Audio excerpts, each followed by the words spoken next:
1 Macabeus, capítulo 4. Tomando consigo 5.000 homens e 1.000 cavaleiros de elite, Gorgias se pôs a caminho à noite, para surpreender o acampamento dos judeus e atacá-lo de improviso. A gente da cidadela serviu de guia, mas Judas o soube, e com seus destemidos companheiros saiu para esmagar aquelas forças do rei que tinha ficado perto de Emaús, enquanto as tropas estavam espalhadas na planície. Chegou Gorgias à noite ao acampamento de Judas, mas não encontrou ninguém. Pôs-se então à sua procura nas montanhas, dizendo: fugiram diante de nós. Todavia Judas apareceu na planície ao despertar um dia com 3.000 homens que, excetuando as espadas e escudos, não estavam armados como teriam querido. Entre mentes viram que eles o campo dos gentios poderosos, fortificado de cavalaria, e os próprios inimigos prontos para combate. Não tem mais seu número, disse Judas a seus companheiros, e nem receis o seu choque. Lembrai-vos como nossos pais foram salvos no Mar Vermelho, quando o faraó os perseguiu no seu exército.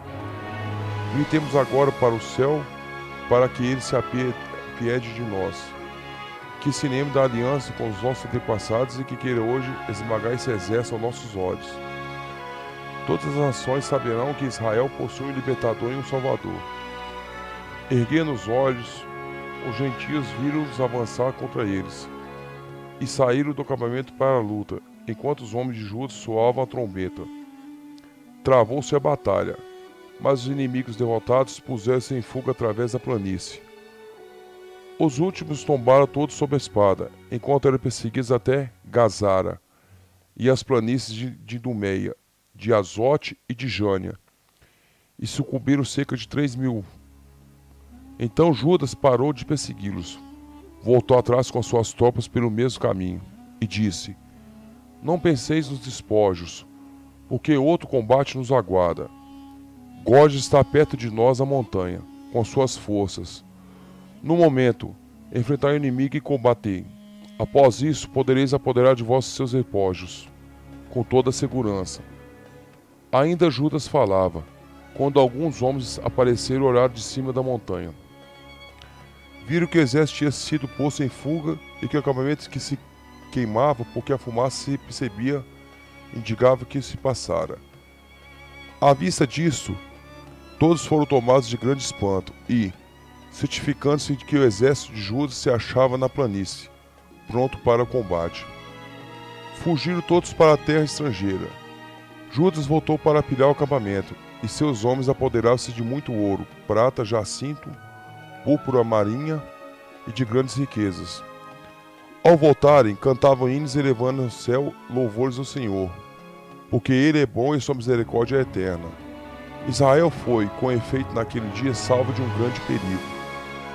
Os gentios que escapavam vieram contar a Lísias os acontecimentos, o qual ficou consternado e abatido ouvindo-os, porque Israel não tinha se tratado como ele quis, porque as ordens do rei não tinham sido cumpridas. Por isso, no ano seguinte, reuniu Lísias 60.000 infantes escolhidos e 5.000 cavaleiros para acabar com os judeus. Esse exército veio da Idumeia acampar em Bet-Su. Judas foi ao encontro com 10.000 homens, tendo ante os olhos esse poderoso exército. Rezou nesses termos: sede benditos, Salvador de Israel, vós que quebraste a força dos poderosos pela mão do vosso servo Davi, e entregaste os exércitos estrangeiros nas mãos de Jonatas e seu escudeiro. Entregai esse exército ao poder do povo de Israel, e confundi nosso inimigo com suas forças e sua cavalaria. Espilhai-lhes o terror, fazei derreter o seu orgulho audaz, que eles sejam sacudidos e pisados.